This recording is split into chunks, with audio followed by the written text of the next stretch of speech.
Hello everyone, welcome back to Vani concept classes. Friends, आज के video में हम लोग क्लास 6 की एनसीईआरटी का नेक्स्ट चैप्टर डिस्कस करेंगे और चैप्टर का टाइटल है हमारा लैंडस्केप्स एंड लाइफ, यानी स्थल रूप और जीवन। एज यूजुअल जैसे हमारा चैप्टर एक क्वेट से शुरू होता है, तो ये चैप्टर भी हमारा अथर्ववेद के भूमि सूक्त के एक क्वेट होता है, जिसमें कि मनुष्य के भार से मुक्त, अनेक प्रकार की ऊंचाइयों, ढलानों, विशाल समतल भूमि से युक्त, अनेक प्रकार की शक्तियों से संपन्न पेड़ पौधों को आधार प्रदान करती हुई हम सभी के लिए विस्तार को प्राप्त हो तथा अपनी संपन्नता को प्रदर्शित करे। पृथ्वी मेरी माता है और मैं उसकी संतान, यानी कि यहाँ पे पृथ्वी की स्तुति की गई है।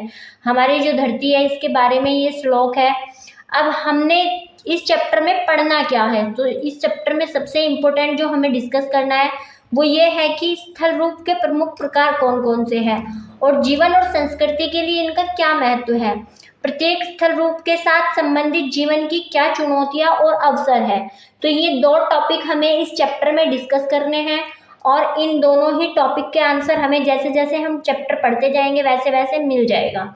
तो यहाँ पे आपको इंट्रोडक्शन में बताया गया है कि कैसे भूमि एक समान नहीं है, इसके अनेक रूप और अनेक विशेषताएं हैं, क्योंकि कहीं पे तो आपको झारखंड के छोटा नागपुर क्षेत्र से आपको दिखेगा कुछ और, उत्तर प्रदेश के प्रयाग से कुछ और दिखेगा और उत्तराखंड का जो अल्मोड़ा है वहाँ पे आपको अलग अलग लैंडस्केप दिखेंगे। तो फ्रेंड्स, लैंडस्केप मतलब दृश्य भूमि जो कि आप देखते हैं, और स्थल रूप मतलब लैंडफॉर्म्स, जिनके बारे में आप आगे चल के इस चैप्टर में देखेंगे। सॉरी, मैंने शायद चैप्टर के टाइटल में भी मिस्टेकली लैंडस्केप्स बोल दिया है, तो लैंडफॉर्म्स एंड लाइफ चैप्टर का नेम है। अब यहाँ पे हमारे एक चीज दी हुई है जो इम्पोर्टेंट है और किसी भी एग्जाम में पूछी जा सकती है, जो है एल्टीट्यूड, जिसको हम तुंगता कहते हैं। तो एल्टीट्यूड या तुंगता क्या होती है? ये समुद्र तल से किसी वस्तु या लक्ष्य की ऊंचाई। अब इसके एग्जाम्पल्स में आप एक पर्वत की ऊंचाई भी ले सकते हैं, एक उड़ती हुई चिड़िया या उड़ते हुए वायुयान की ऊंचाई भी ले सकते हैं, या एक उपग्रह की ऊंचाई भी ले सकते हैं। इसके अलावा जो हमारे लैंडफॉर्म्स होते हैं, सॉरी लैंडस्केप्स, लैंडफॉर्म्स होते हैं, लैंडफॉर्म्स को हमने 3 पार्ट में डिवाइड किया हुआ है। तो यहाँ पे जो हमारे लैंडफॉर्म्स हैं इन्हें हम मेजरली 3 पार्ट्स में डिवाइड कर सकते हैं, जिनमें कि पहला होता है पर्वत, दूसरा पठार और तीसरा मैदान। अब हम इनके बारे में डिटेल से अलग अलग देखेंगे। तो यहाँ पे एक चीज और है कि जो लाइफ है ना, अलग अलग स्थल रूपों में अलग अलग प्रकार की होती है। तो ये इम्पोर्टेंट आपको फैक्ट याद रखना है। अब पर्वत होते क्या हैं? तो पर्वत जो है ऐसे स्थल रूप होते हैं जो अपने आसपास की भूमि से अधिक ऊंचे होते हैं। इनके आधार ऐसे चौड़े और ढलान जो है ऐसे खड़ी, और चोटियां जो है वो संकरित शिखर होते हैं। कुछ पर्वत अपनी अधिक ऊंचाई के कारण हिम से ढके होते हैं, और गर्म ऋतु में जो ग्रीष्म ऋतु है इसमें कम एल्टीट्यूड पर बर्फ पिघल जाती है, जो कि जल में बदलने के बाद नदियों में आ जाती है। लेकिन जो अधिक ऊंचे पर्वत होते हैं उनकी हिम वर्ष भर नहीं पिघलती है, बल्कि हमेशा जमी रहती है और ये स्थायी रूप से हिम से ढके रहते हैं। तो यहाँ पे देखिए इस आरेख में पृथ्वी के तीनों ही स्थल रूप दिखाए गए हैं आपको। देखिए यहाँ पे सबसे पहले आपको पर्वत दिखाए गए हैं, ये हमारे पठार हैं और ये हमारा मैदानी एरिया है। तो तीनों ही स्थल रूपों को इस चित्र में दिखाया गया है। अब यहाँ से हम आगे चलते हैं कि पहाड़ी क्या होती है। तो कम ऊंचाई वाले अन्य छोटे स्थान जो होते तो पर्वतों जैसे ही हैं, लेकिन इसकी ऊंचाई कम होती है, इनकी चढ़ाइयाँ कम खड़ी होती हैं और गोल आकार के शीर्ष होते हैं। तो इनको हम क्या कहते हैं? इनको हम पहाड़ी या हिल कहते हैं। अब एक और इम्पोर्टेंट चीज है यहाँ पे वर्षण, जिसको हम प्रेसिपिटेशन कहते हैं। तो प्रेसिपिटेशन क्या होता है कि एटमॉस्फेयर से जो हमारी लैंड है इसी में किसी भी रूप में जल का गिरना प्रेसिपिटेशन कहलाता है। तो वायुमंडल से पृथ्वी पर, भूमि पर किसी भी रूप में जल पहुंचे उसको हम प्रेसिपिटेशन कहेंगे। इसमें हमारी रेन, इसमें हिमपात, ओले गिरना, ये सब कुछ शामिल है। अब यहाँ पे आप लोग एक चीज इसको देखेंगे, आइए विचार करो कि आप अगर हिमालयी क्षेत्र में नहीं रहते हैं तो आपने बर्फ नहीं देखी होगी। क्यों? क्योंकि बर्फ हमारे यहाँ, अगर हम मैदानी एरिया में रहते हैं तो ज़्यादातर वर्षा या ओले के रूप में रहती है, लेकिन अगर हम पहाड़ी एरिया में देखें तो जो हमारे पर्वत हैं वो बर्फ से ढके रहते हैं। अब यहाँ पे एक और इम्पोर्टेंट फैक्ट दिया हुआ है कि जो हमारी हिम है और ओले हैं, इनका गिरना वास्तव में जल का ठोस रूप में गिरना होता है। अब यहाँ पे आपको कुछ इम्पोर्टेंट 6 जो है पहाड़ियाँ दी हुई हैं, पर्वत दिए हुए हैं, जो अलग अलग देशों में स्थित हैं और अलग अलग प्रकार के हैं, क्योंकि उनकी ऊंचाई अलग अलग है। इनके बारे में डिटेल से हम बाद में देखेंगे। तो आप जो है देखिए, यहाँ पे सबसे पहले है माउंट एवरेस्ट, इसके बाद mount Aconcagua, mount Kilimanjaro, mount Blanc आपका ये आल्पस पर्वत श्रेणी का शायद एक पर्वत है। इसके बाद माउंट कंचनजुंगा और माउंट अनाईमुड़ी। माउंट अनाईमुड़ी दक्षिण भारत की सबसे ऊंची चोटी है और माउंट कंचनजंगा भारत में स्थित। अब यहाँ पे विश्व के अधिकांश पर्वतों को पर्वत श्रृंखलाओं के रूप में वर्गीकृत किया गया है। तो ये जो पर्वत श्रृंखलाएं होती है, जैसे हमारे यहाँ एशिया में हिमालय पर्वत श्रृंखला, यूरोप में आल्पस पर्वत श्रृंखला, दक्षिणी अमेरिका में एंडीज पर्वत श्रृंखला, और ये कुछ श्रृंखलाएं हजारों किलोमीटर तक फैली हुई है। जैसे कि हमारा जो हिमालय पर्वत है वो 2500 किलोमीटर तक फैला हुआ है। अब हम यहाँ पे इनकी ऊंचाई देख लेते हैं। तो जो हमारी सबसे ऊंची चोटी है वो है हमारी हिमालय पर्वतमाला की। तो ये हिमालय पर्वतमाला की चोटी सबसे ऊंची है। पहले नंबर पे माउंट एवरेस्ट, फिर माउंट कंचनजंगा, उसके बाद इसी तरह से एक एक करके यहाँ पे आप चित्र से मैच करके पहचान सकते हैं। अब हम देखते हैं माउंट एवरेस्ट कहाँ पर है। तो माउंट एवरेस्ट हमारी नेपाल और तिब्बत के बीच में है। कंचनजंगा भारत के सिक्किम राज्य और नेपाल के बीच में है। हिमालय पर्वत श्रृंखला की ये 2 सबसे ऊंची चोटियां हैं। इसके अलावा एंडीज पर्वतमाला जो कि दक्षिण अमेरिका में है, इसकी सबसे ऊंची चोटी माउंट अकोंकागुआ है। और पूर्वी अफ्रीका में किलिमंजारो एक पृथक पर्वत है, ये किसी भी श्रृंखला से संबंधित नहीं है। तो ये इंपॉर्टेंट फैक्ट आपको याद रखना है। आपसे पूछा जा सकता है कि निम्नलिखित में से कौन सा एक पर्वत है जो किसी भी श्रृंखला से रिलेटेड नहीं है। तो ये पूर्वी अफ्रीका का माउंट किलिमंजारो। इसके अलावा पश्चिमी यूरोप में माउंट ब्लांक आल्पस जो पर्वत श्रेणी है उसका सबसे ऊंचा पर्वत है। इसी तरह से अनाईमुड़ी, केरल में इसे अनाई शिखर के नाम से जाना जाता है और ये दक्षिण भारत का सबसे ऊंचा पर्वत है। देखिए फ्रेंड्स, भारत का नहीं, ये दक्षिण भारत का सबसे ऊंचा पर्वत है। अब इसके बाद में एक चीज आपको देखनी है, जो इम्पोर्टेंट फैक्ट है वो है पर्वतीय वन। तो पर्वतीय क्षेत्र में उगने वाले वनों के जो प्रकार होते हैं उसको हम पर्वतीय वन कहते हैं। मॉस क्या होता है? मॉस जो है हमारा फूलों और वास्तविक जड़ों से रहित छोटा हरा पौधा होता है जो मखमली आवरण की तरह फैलता है। इसके अलावा लाइकेन भी पौधे के समान जीव होता है। तो यहाँ पे ध्यान रखना है आपको कि मॉस तो पौधा होता है और लाइकेन हमारा एक जीव होता है। आपसे इस तरह कथन में पूछा जा सकता है कि निम्नलिखित में से कौन सा कथन सत्य या असत्य है। तो यहाँ पे मॉस को एक पौधा बताया गया है और लाइकेन को एक जीव बताया गया है। कैसा जीव है? जो सामान्यतः चट्टानों, दीवारों और पेड़ों से चिपके हुए होते हैं। तो ठीक है, ये आप याद रखेंगे। इसके बाद हम लोग यहाँ पे हिमालय जैसे ऊंचे और नुकीली चोटियां वाले पर्वत अपेक्षाकृत नवीन हैं, यानी कि ये हाल ही में निर्मित हुए हैं। लेकिन हाल ही में निर्मित हुए कहने का इनको कारण ये नहीं है कि ये अभी 2-4 साल पहले बने हैं, ये भी लाखों साल पुराने, यानी ये अभी नहीं बने हैं, बने तो ये भी लाखों साल पहले हैं। लेकिन जो और पर्वत हैं उनकी अपेक्षा ये नए हैं, वलित पर्वत इनको हम कहते हैं। लेकिन इसी के साथ अगर हम विश्व के सबसे प्राचीन पर्वतों के बारे में देखें तो इनमें एक श्रृंखला आती है, अरावली श्रृंखला, जो काफी पुरानी है और ये अपर्दित हो रही है और अपर्दन के कारण ये वर्तमान में गोल आकार की हो चुकी है। जैसा कि हिमालय के साथ भी हुआ है कि पहले इसका उन्नयन होगा और अपर्दन आज भी इसका चल रहा है।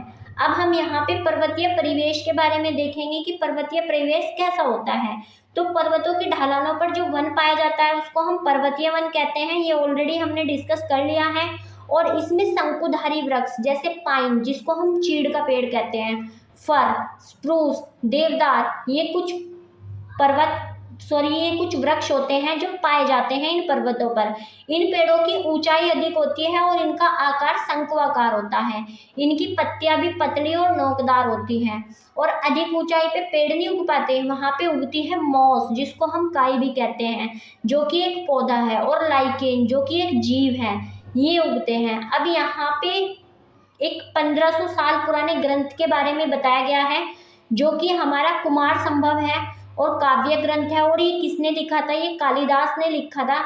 और ये हिमालय की स्तुति से आरंभ होता है। इसमें 2 श्लोक दिए हुए हैं, जिसमें कि हिमालय की एक में स्थिति का वर्णन किया गया है। देखिए यहाँ पे, भारत के उत्तरी भाग में देवता सदृश पूजनीय हिमालय का नाम पर्वतों का राजा है, जो पश्चिम से पूर्वी समुद्र तक फैला हुआ है, मानो कि वो पृथ्वी को नापने का मापदंड हो। इसके अलावा यहाँ पे गंगा के बारे में बताया गया है कि गंगा के झरनों की फुहारों से युक्त, देवदारों के वृक्षों को हिलाने और मौन पंखों को फरफराने वाली शीतल मंद और सुगंधित वायु से पर्वतवासी जो मर्गों की खोज में हिमालय में घूमते रहते हैं, अपनी थकान मिटाते हैं।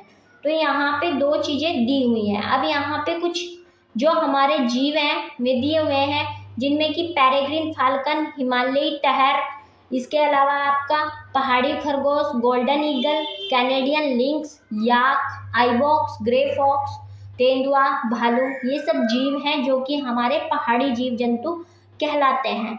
अब यहाँ पे जो हमारे पेरेग्रीन फाल्कन है, पेरेग्रीन फाल्कन को हम घुमंतू बाज के नाम से भी जानते हैं। ये चीज आपको याद रखनी है, सीटेट में पूछा जा सकता है। इसके अलावा जो हमारी आइबेक्स होती है, ये जंगली भेड़ कहलाती है।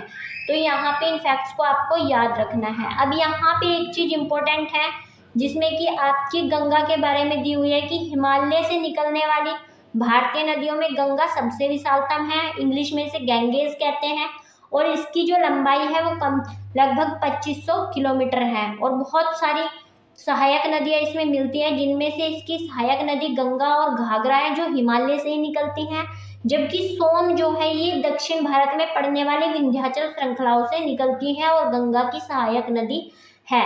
अब यहाँ पे उत्तरी भारत में, जिसको कि हम वेदिका फार्म कहते हैं, यहाँ पे आपसे पूछा जा सकता है कि वेदिका फार्म, वेदिका कृषि किसे कहते हैं?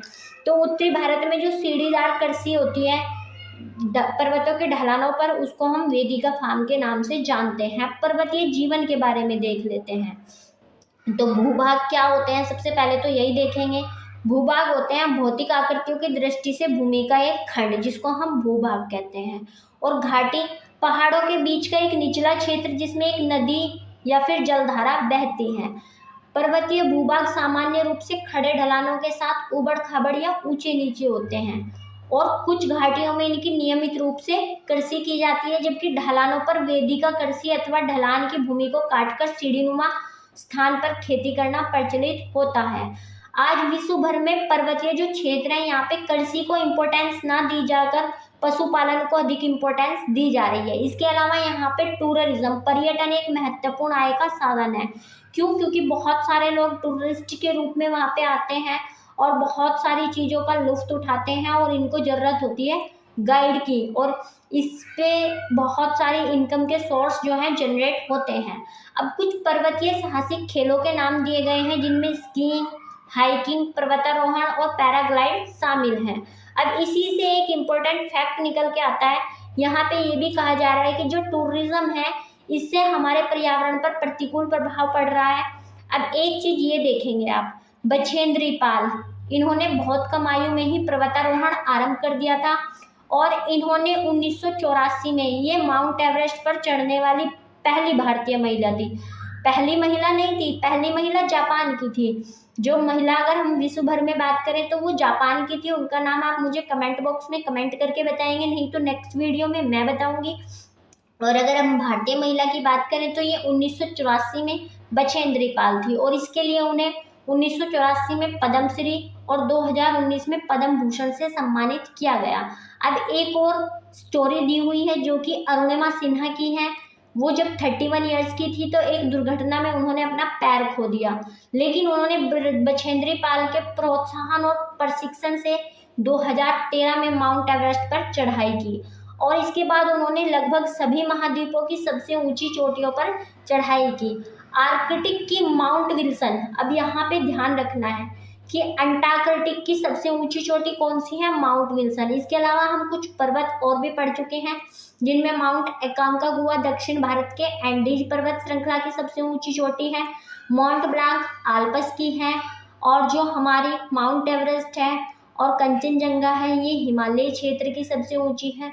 और जो हमारी अनाईमुड़ी है वो दक्षिण भारत की है। अब यहाँ पे माउंट विल्सन भी इसमें ऐड कर लेंगे हम, जो कि अंटार्कटिक की सबसे ऊंची चोटी है। इसके बाद यहाँ पे जो हमारा पर्वतीय क्षेत्र होता है उसमें कुछ आपकी समस्याएं भी आती हैं जीवन में, जिनमें कि कुछ प्राकृतिक समस्याएं हैं, जैसे आकस्मिक बाढ़, भूस्खलन, पर्यटकों का अनियंत्रित रूप से आना जाना, हिमधाव या एवलांस जिसको हम बोलते हैं, भारी हिमपात, बादल का फटना और ठंडा मौसम। लेकिन पर्वतीय जीवन के कई सकारात्मक पक्ष हैं, जैसे कि वहाँ पे आपको शुद्ध वायु प्राप्त होती है, मनोरम दृश्य प्राप्त होते हैं और इसमें प्राकृतिक और मानव निर्मित दोनों तरह की कठिन चुनौतियां शामिल हैं। चित्रों में पता भी चल रहा है इस तरह से पर्यटकों का आना जाना ये मानव निर्मित है। अब यहाँ पे देखिए क्या क्या है। आकस्मिक बाढ़, किसी विशेष स्थान में अकस्मात बाढ़ आना, बहुधा ऐसा बादल फटने से होता है। भूस्खलन, पर्वतीय भूखंड के एक बड़े भाग या एक चट्टान का अकस्मात टूटकर गिरना हमारा भूस्खलन कहलाता है। हिमधाव या एवलांस, पर्वत से अकस्मात हिम का गिरना, हिमपात अथवा चट्टानें टूटकर गिरना ऐसा तब होता है जब गर्मी की वजह से हिम का पिघलना आरंभ होता है। और इसी तरह से बादल का फटना, अचानक प्रचंड तूफान के साथ वर्षा का होना। तो ये सब कुछ यहाँ पे जीवन में चुनौतियाँ हैं। अब यहाँ पे आपको ध्यान रखनी है माउंट एवरेस्ट की ऊंचाई, जो कि अब एनसीईआरटी में 8849 मीटर्स दी हुई है। और इसके कुछ नाम भी याद रखना है, जैसे कि तिब्बती लोग इसको चोमोलुंगमा कहते हैं, जिसका अर्थ है जगत जननी या पर्वत की पूजा इसी रूप में करते हैं ये लोग। नेपालवासी इसको सागर मैथा कहते हैं, जिसका मतलब है आकाश की देवी। और इसी प्रकार से तिब्बत में कैलाश पर्वत है, जिसको हिंदू दर्शन, बौद्ध मत और जैन मत। और बौन क्या है, ये क्वेश्चन आपसे पूछा जा सकता है। तो बौन तिब्बत का एक प्राचीन धर्म है, ये सब इसको पवित्र मानते हैं। और पर्वत शिखर के लिए इतनी श्रद्धा भावना भारत के साथ साथ विश्व के अन्य देशों में भी देखी जा सकती है। अब बात करते हैं हमारी सेकंड जो लैंड के रूप होते हैं, जो स्थल रूप होते हैं उसकी, जिसको कि हम पठार कहते हैं। तो पठार क्या होते हैं? पठार एक ऐसी स्थलाकृति है जो आसपास की भूमि से तो ऊंची होती है, लेकिन इसकी जो ऊपरी सतह होती है ये चपाट होती है। ये ऐसे पासर नहीं होती बल्कि चपाट होती है। हालांकि कुछ पासर सीधे ढलान वाले हो सकते हैं। पर्वतों के समान कुछ पठार बहुत पुराने और कुछ बहुत नवीन, दोनों प्रकार के हो सकते हैं।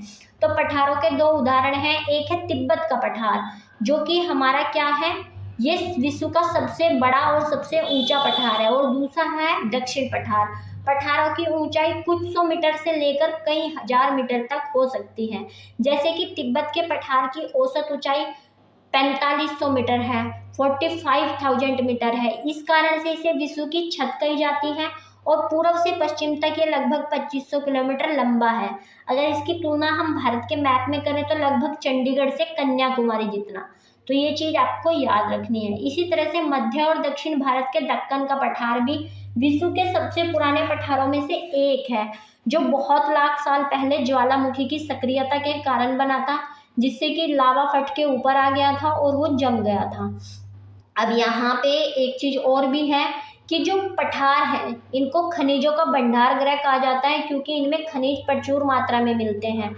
इसीलिए यहाँ पे खनन की गतिविधि मुख्य रूप से पाई जाती हैं और विश्व की बड़े बड़ी खानें भी यहाँ पे पाई जाती हैं। जैसे कि पूर्वी अफ्रीका का पठार सोने और हीरे की खान के लिए प्रसिद्ध है। इसी तरह से भारत में छोटा नागपुर का पठार लौह, कोयला और मैग्नीज के लिए प्रसिद्ध है। अब विश्व के पठारों में पर्यावरण बहुत विविधतापूर्ण है। कहीं कहीं पे ये मिट्टी पाई जाती है जो कि हमारी चट्टानी होती है और उन्हें मैदानी मिट्टी की तुलना में कम उपजाऊ बनाती है, यानी कि ये उपजाऊ नहीं होते। पठार कृषि के लिए कम अनुकूल होते हैं, लेकिन ज्वालामुखी क्रियाओं से निर्मित लावा पठार जो होते हैं ये उपजाऊ होते हैं, क्योंकि इनमें जो हमारी एनरिच, जो हमारी समृद्ध काली मिट्टी है वो पाई जाती है। इसके अलावा पठारों में अनेक जलप्रपात भी होते हैं, जैसे कि दक्षिण अफ्रीका में जिम्बेजी नदी पे विक्टोरिया जलप्रपात है, छोटा नागपुर पठार में स्वर्ण रेखा नदी पर हुंड्रू जलप्रपात, पश्चिम घाट में शरावती नदी पर जोग जलप्रपात। ये सब कुछ जलप्रपात के उदाहरण हैं। इसके अलावा एक इम्पोर्टेंट जलप्रपात है जिसकी कि 340 मीटर की ऊंचाई है और ये चेरापूंजी मेघालय में नहकालिकाई जलप्रपात है, ये याद रखना है। नहकालिकाई जलप्रपात कहाँ पे है? ये मेघालय चेरापूंजी में स्थित है। इसका चित्र भी एनसीईआरटी में गिवन है। अब हमारी तीसरी स्थलाकृति है जो मैदान है। मैदान क्या होते हैं? मैदान ऐसी स्थलाकृति होते हैं जिनका विस्तृत, सपाट और हल्का तरंगित धरातल होता है। इनमें छोटी छोटी ऊंची पहाड़ियां और गहरी घाटियां नहीं पाई जाती हैं और इनकी जो औसत ऊंचाई होती है वो समुद्र तल से 300 मीटर से ज़्यादा नहीं होती है। अब समुद्र तल क्या होता है? समुद्र की सतह का औसत स्तर होता है, इसे माध्य समुद्र तल भी कहते हैं। अब क्या है कि जो पर्वत श्रृंखला है, इनसे निकलने वाली नदियों की बाढ़ से निर्मित समतल भूमि को हम क्या कहते हैं? मैदान कहते हैं, जहाँ पे नदियाँ रेत, चट्टानों के कद और गाद एकत्रित करते हैं, जिनको कि हम तलछट कहते हैं। तो तलछट में क्या क्या शामिल है? रेत, चट्टानों के कण और गाद। नदियों की इन तलछटों को अपने साथ बहाकर समतल भूमि में लाकर जमा कर देती है और मिट्टी को उपजाऊ बनाती हैं। इसके फलस्वरूप ये मैदान सभी प्रकार की फसल उपजाने के लिए उपयुक्त होते हैं और इसी कारण से विश्व की जो अधिकांश जनसंख्या है वो यहीं पर रहती है और यहाँ के लोगों का आर्थिक व्यवसाय कृषि होता है। मैदान विविध प्रकार की वनस्पतियों और जीव जंतुओं का भी भरण पोषण करते हैं। अब यहाँ पे आपको कुछ पर्वत श्रृंखलाएं और मैदान दिए गए हैं, जैसे कि हमारे उत्तरी अमेरिका की मिसिसिपी नदी है, यहाँ पे अलास्का और रॉकीज पर्वत श्रृंखला है। इसी तरह से दक्षिण अमेरिका में अमेजन नदी और इसके मैदान है और एंडीज पर्वत श्रृंखला है। पश्चिम यूरोप में यूराल पर्वत श्रृंखला है, नील नदी है यहाँ पे, और भारत में हिमालय पर्वत और हमारी गंगा और ब्रह्मपुत्र नदी है। तो यहाँ पे इस तरह के कुछ इम्पोर्टेंट आपको चित्र में दिखाए गए हैं। अब यहाँ पे सैटेलाइट से भारत की गंगा नदी और मैदान का एक जो चित्र है वो दिखाया गया है। इस तरह से फ्रेंड्स, अब हम मैदानी जीवन को देखते हैं। हजारों साल पहले जो हमारी आरंभिक सभ्यताएं हैं वो भी नदियों के उपजाऊ मैदानों के आसपास ही विकसित हुई थी। क्यों? क्योंकि वाटर आसानी से मिल जाता था और वाटर आसानी से मिलता था तो यहाँ पे फॉरेस्ट होते थे और जो लोग अपना भरण पोषण है वो आसानी से कर पाते थे। और हमारे समय में भी, यानी कि इस टाइम पे भी, वर्तमान में भी विश्व की अधिकांश जनसंख्या मैदानों में रहती है। भारत की खुद 1/4 जो हमारी जनसंख्या है, 1/4 से भी अधिक जनसंख्या है, लगभग 40 करोड़, वो गंगा के मैदान में रहती हैं। विश्व के बहुत से अन्य मैदानों में समान क्षेत्रों में रहने वाले लोगों का मुख्य व्यवसाय मत्स्य पालन और कृषि है। यहाँ पे चावल, गेहूं, मक्का, जौ, मोटे अनाज में क्या क्या शामिल है? ज्वार, बाजरा और रागी, ये जैसी खाद्य फसलें उगाई जाती है। इसके साथ ही कपास, जूट और सन जैसी रेशेदार फसलें भी उगाई जाती हैं। लेकिन कई जगहों पे जो परंपरागत कृषि होती है वो मुख्यतः वर्षा पे ही निर्भर होती है। लेकिन हाल के दशकों में नहरों के जाल के कारण यहाँ से सिंचाई में वृद्धि हुई है और सिंचाई से कृषि उत्पादन में वृद्धि हुई है, किंतु इससे भूमिगत जल के स्तर में गिरावट आई है। यानी कि जैसे जैसे हम भूमि से सिंचाई हेतु ज़्यादा जल निकाल रहे हैं वैसे वैसे भूमिगत जल का स्तर गिर रहा है। तो इससे कृषि के क्षेत्र में भविष्य में चुनौतीपूर्ण स्थिति भी उत्पन्न हो गई है। गंगा के मैदानी भागों में कुछ अन्य समस्याएं भी आ गई हैं, जैसे कि बढ़ती हुई जनसंख्या और प्रदूषण। अब यहाँ पे एक इम्पोर्टेंट चीज़ याद आपको रखनी है, संगम स्थल। जहाँ पे 2 या 2 से अधिक नदियाँ मिलती हैं उसको हम संगम स्थल कहते हैं।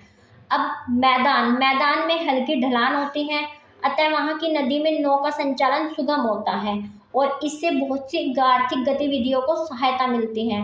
पहले के टाइम में भी लोग एक स्थान से दूसरे स्थान पर जाने के लिए नदी मार्ग का ही प्रयोग करते थे और आज भी गंगा किनारे ऐसे बहुत से स्थान हैं जहाँ पे जल नौकाओं का प्रयोग आने जाने के लिए किया जाता है।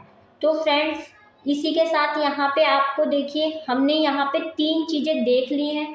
अब यहाँ पे एक लचीलापन शब्द का, जिसको कि हम रेजिलियंस कहते हैं, इसको कैसे परिभाषित किया गया है कि चुनौतियां और कठिनाइयों का सामना करने और उनके अनुसार ढलने की जो हमारी क्षमता होती है, कैपेसिटी होती है, उसको लचीलापन या रेजिलियंस कहते हैं। हमने पृथ्वी के 3 मुख्य स्थल रूपों के बारे में समझ लिया है, लेकिन क्या यही 3 स्थल रूप पृथ्वी पर मौजूद है? बिल्कुल नहीं, ये कुछ मुख्य 3 थे। इसके अलावा कुछ अन्य स्थल रूप भी होते हैं, जैसे कि एक स्थल रूप है मरुस्थल। मरुस्थल कैसे होते हैं? यहाँ पे यदा कदा ही वर्षा होती है और ये दूर दूर तक लिए रहते हैं। यहाँ पे वनस्पति जगत और प्राणी जगत बहुत कम होते हैं। कुछ मरुस्थल गर्म होते हैं और कुछ मरुस्थल ठंडे होते हैं। जैसे कि गर्म मरुस्थल में हम अफ्रीका का सहारा मरुस्थल और भारतीय उपमहाद्वीप के उत्तर पश्चिम में जो स्थित है थार का मरुस्थल, उसको शामिल कर सकते हैं। इसी तरह से कुछ ठंडे होते हैं, जैसे कि हमारे लद्दाख में भी है, और एशिया का गोबी मरुस्थल। कुछ लोग अंटार्कटिक महाद्वीप को भी आपका जो है क्या मानते हैं, वो ठंडा मरुस्थल मानते हैं। और जो हमारी एक माउंट विल्सन चोटी पड़ी थी, वो आपको बताना है कि वो अंटार्कटिक है या आर्कटिक की सबसे ऊंची चोटी है। इसी चैप्टर में पढ़ा है, तो आप लोग कमेंट जरूर करें। इसके बाद जीवन जीने की कठिन परिस्थितियों के उपरांत भी लोगों ने मरुस्थलों में भी अपने आप को ढाल दिया है, वहाँ पे भी लोग रहते हैं। भारत के थार मरुस्थल में रहने वाले समुदाय और समय समय पर वहाँ से जाने वाले लोग मरुस्थल में गाए जाने वाले और सुनाए जाने वाले लोकगीतों और किंवदंतियों और दंत कथाओं जैसी सांस्कृतिक धरोहर को संजाकर रखते हैं। मानव ने जिन भी स्थलकृतियों में अपने घर बनाए हैं, वहाँ के अनुकूलन और वहाँ की स्थिति के अनुसार स्वयं को ढाल लेने और लचीलेपन का मनुष्य साक्षी है। अब यहाँ पे एक 5 भूमि के दृश्य हैं, जो हमारी प्राचीन संगम कविताएं होती हैं। इनमें 5 टीने या 5 भूमि दृश्यों के बारे में बताया गया है। हर एक भूमि दृश्य की अलग अलग जीवन शैली है, मनोदशा है, अलग अलग मुख्य व्यवसाय हैं। तो ये चीज़ आपको याद रखनी है, क्योंकि इससे बहुत सारे क्वेश्चन अपकमिंग एग्जाम्स में बनने वाले हैं। तो जो हमारी कुरिंजी होती है, ये पर्वतीय क्षेत्र की भूमि होती है और यहाँ के लोगों का मुख्य व्यवसाय होता है आपका आखेट या संग्रह करना। इसी तरह से मुल्लाई नाम की एक भूमि होती है, जहाँ घास के मैदान और वन पाए जाते हैं और यहाँ पे मुख्य व्यवसाय होता है पशुपालन। इसी तरह से मरुदम एक भूमि होती है, जो उपजाऊ कृषि के मैदान होते हैं और यहाँ का मुख्य व्यवसाय होता है कृषि। इसी तरह से नेदल नाम की एक भूमि होती है, जो कि तटीय क्षेत्र की होती है और यहाँ पे मत्स्य पालन और समुद्री यात्रा मुख्य व्यवसाय होता है। इसी तरह से पाले नाम की भूमि, जो शुष्क और मरुस्थल जैसे प्रदेशों से संबंधित होती है और यहाँ पे घुमंतु और युद्धरत जीवन होता है। तो ये 5 टीने भूमि हैं, जो कि हमारे तमिल साहित्य में वर्णित है और प्रत्येक भूमि की दृश्य भूमि और उसका मुख्य व्यवसाय अलग अलग है। तो ये याद रखना है आपको, कुरिंजी, मल्याई, मरुदम, नेदल और पाले। ठीक है फ्रेंड्स, अब इस चैप्टर में जो हमने पढ़ा उसका सार ये है कि स्थल रूप 3 प्रकार के होते हैं, पर्वत, पठार और मैदान। उनकी भौतिक विशेषताएं और पर्यावरण अलग होते हैं और ऐतिहासिक समय में लोगों द्वारा किए जाने वाले क्रियाकलाप उस स्थल रूप से संबंधित होते हैं जिसमें कि वे निवास करते हैं। स्थल रूप विश्व की संस्कृति के अभिन्न भाग हैं और विशेष रूप से भारतीय संस्कृति उन्हें विविध प्रकार से मानती है। प्रत्येक स्थल रूप विविध प्रकार की चुनौतियों के साथ साथ अवसरों को भी प्रस्तुत करता है। तो ये हमारा चैप्टर था, जो कि ज्योग्राफी का लास्ट चैप्टर था और इसमें हमने 3 स्थल रूपों के बारे में देखा है। कल से हम लोग क्लास 6 के ही भाग 2 में प्रवेश कर जाएंगे, जिसमें कि हम लोग अपनी हिस्ट्री को पढ़ने वाले हैं। आपको वीडियो पसंद आए तो लाइक, शेयर और सब्सक्राइब जरूर कीजिए फ्रेंड्स। आपके सपोर्ट से मुझे मोटिवेशन मिलता है और इसी तरह से हम लोग अपनी क्लासेस को आगे बढ़ाते रहेंगे और 6 to 12 की NCERT को डिस्कस करेंगे। Thanks for watching the class.